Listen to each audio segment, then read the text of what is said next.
When nations heal, countries have nervous systems too. We have spent this book dissecting you, your scarcity imprint, your status anxiety, your emotional restraint, your attachment patterns, your authority reflexes. Now we widen the lens. Because if countries shape nervous systems, then countries can also dysregulate them. And if countries can wound collectively, they can also heal collectively. The question is not whether nations carry trauma. They do. The question is whether they choose repair. Repair is not patriotic denial. Repair is not endless self-flagellation. Repair is structured honesty. It is truth-telling followed by reintegration, and when nations repair, individuals breathe differently. The mechanism: collective repair. Collective trauma embeds in narrative. It shapes textbooks. It shapes public memory. It shapes silence. Repair requires three elements: truth-telling, naming harm clearly; reconciliation structures, institutional pathways for accountability and dialogue; cultural reconnection, restoring dignity and identity. Healing is rarely top-down only. It requires governments, communities, survivors, and future generations. Recent global movements 2025-2026 updates included: increasingly emphasize statutory survivor councils, intergenerational dialogue forums, and educational reforms. Repair is process, not event. It is uncomfortable. But discomfort is different from collapse. Avoidance preserves shame. Confrontation transforms it. Germany, reckoning without collapse. Germany offers one of the clearest examples of structured national reckoning. After World War II and the Holocaust, denial was initially common. But over time, education systems embedded historical accountability. Memorials were constructed. Public acknowledgement became policy. Children learn explicitly about Nazi atrocities. The narrative does not glorify. It contextualizes. This process did not destroy Germany's identity. It matured it. Trust in institutions is guarded, but anchored in transparency. Authority is scrutinized precisely because of history. The national nervous system learned. Blind obedience is dangerous. Accountability is strength. This reduces intergenerational shame transmission. It allows younger generations to differentiate between historical guilt and personal identity. Germany's repair model demonstrates something crucial. Acknowledgement does not weaken nations. Denial does. Rwanda, rebuilding after unthinkable violence. The 1994 genocide in Rwanda left deep national trauma.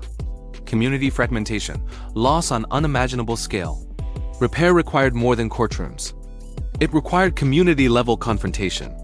The Gacaca courts brought perpetrators and survivors into local dialogue processes. Justice was imperfect. Pain remained. But acknowledgement was visible. In parallel, survivor-centered programs and cultural reconnection efforts supported healing. Spiritual and communal practices were reactivated. The narrative shifted from pure victimhood to reconstruction. Repair did not erase trauma, but it created movement. The national nervous system shifted from paralysis to rebuilding. Rwanda illustrates that collective healing requires both institutional and cultural mechanisms. Without cultural reconnection, legal accountability feels sterile. Without accountability, reconciliation feels hollow. Indigenous Australian revival. Reclaiming voice. Australia's history with Indigenous communities includes colonization, forced removals, the stolen generations, and systemic marginalization. For decades, silence and minimization dominated public narrative. Recent decades have shifted. Public apologies. Funding for stolen generations initiatives. The Uluru Statement from the Heart calling for constitutional recognition and voice. Community-led healing circles. Cultural revival projects. These initiatives are not purely symbolic. They are nervous system repair. When identity and history are acknowledged publicly, dignity is restored. Healing does not erase inequality overnight, but it reduces invisible shame. It allows younger generations to inherit acknowledgement rather than silence.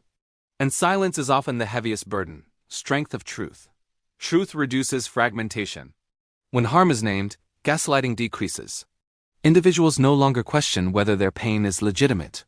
Collective acknowledgement stabilizes narrative. Shared narrative stabilizes nervous systems. Because confusion decreases, truth-telling reduces shame transmission. Children do not inherit unresolved silence.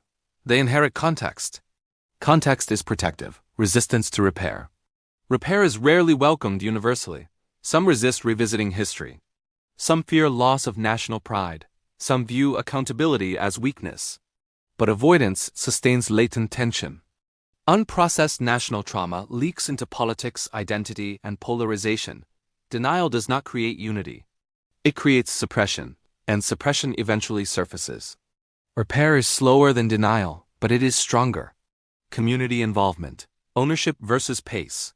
Top-down reforms without community involvement often fail. Healing requires participation. Dialogue circles. Educational reforms. Survivor councils. Youth engagement. These processes are slow. They are messy, but they create ownership. Ownership reduces resentment. When communities shape the narrative, legitimacy increases. Implications for individuals. When nations repair, individuals experience reduced inherited shame, clearer identity boundaries, less internalized conflict, greater institutional trust.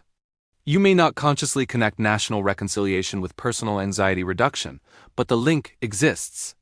If your country denies its wounds, you carry confusion. If your country acknowledges them, you carry clarity. Clarity stabilizes identity. Collective healing scan exercise. Choose one national wound in your country of origin or host country. Ask, has this wound been publicly acknowledged? Are there educational efforts addressing it? Are survivor voices included? Are there cultural reconnection initiatives? If not, what micro-actions are possible? Community dialogue, educational awareness, supporting survivor-led initiatives, personal acknowledgement in conversations. You do not have to solve national trauma, but you can refuse denial. The provocative truth: patriotism without honesty is immaturity. Self-criticism without balance is fragility. Nations, like individuals, mature through confrontation. Silence protects ego. Truth protects future generations. You are shaped by your country. But your country is shaped by collective choices. Healing is one of them. Closing reflection.